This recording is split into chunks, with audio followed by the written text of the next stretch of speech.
മറക്കണം. പഴയതൊക്കെ ഞാൻ മറക്കണം. എന്തൊക്കെയാണോ ഞാൻ മറക്കേണ്ടത്? തിരഞ്ഞെടുപ്പിൽ ജയിച്ചവരുടെ പേര് നോക്കിയാൽ അറിയാമെന്ന് പച്ചയ്ക്ക് വർഗീയത പറഞ്ഞവരെ മറക്കണോ? നിങ്ങൾ മലപ്പുറത്ത് നടന്ന ജില്ലാ പഞ്ചായത്ത് തെരഞ്ഞെടുപ്പിൽ നിങ്ങൾ ജയിച്ചു വന്നവരുടെ പേരൊക്കെ എടുത്ത് വായിച്ചു നോക്ക്. ജനകീയ സമരത്തിൽ പങ്കെടുക്കുന്നവരെ തീവ്രവാദികളാക്കിയ നേതാവിനെ മറക്കണോ? ജനകീയ സമരം നടത്തിയവരെ 7-ാം നൂറ്റാണ്ടിലെ പ്രാകൃത ബോധക്കാർ എന്ന് പരിഹസിച്ച CPM-കാരെ മറക്കണോ? അവിടെ സമരമുണ്ടായി എന്നുള്ളതും സമര യഥാർത്ഥത്തിൽ ഇതിന്റെ പിന്നിൽ പ്രവർത്തിച്ചത് SDPI-യും ജമാഅത്ത് ഇസ്ലാമും തന്നെയാണ്. പുസ്തകം വായിക്കുന്നവർക്കെതിരെ UAPA ചുമത്തിയ റിയാസ് മൗലവി വധക്കേസ് പ്രതികൾക്കെതിരെ UAPA ചുമത്താതെ അവരെ വെറുതെ വിടാൻ സഹായിച്ചവരെ മറക്കണോ?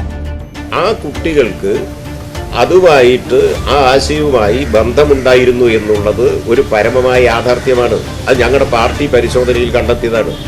കാസർഗോഡ് റിയാസ് മൗലവി വധക്കേസിൽ 3 പ്രതികളെയും വെറുതെ വിട്ടു. കേരളത്തെ വർഗീയമായി വിഭജിക്കുന്ന CPM നേതാക്കൾ നടത്തിയ പ്രസ്താവനകൾ മറക്കണോ? ഏറ്റവും വലിയ വർഗീയത ന്യൂനപക്ഷ വർഗീയതയാണെന്ന് പറഞ്ഞ നേതാവിനെ മറക്കണോ? ഏറ്റവും തീവ്രമായ വർഗീയത ന്യൂനപക്ഷ വർഗീയതയല്ലേ? മറക്കരുത്, കണക്ക് ചോദിക്കാൻ സമയമായി.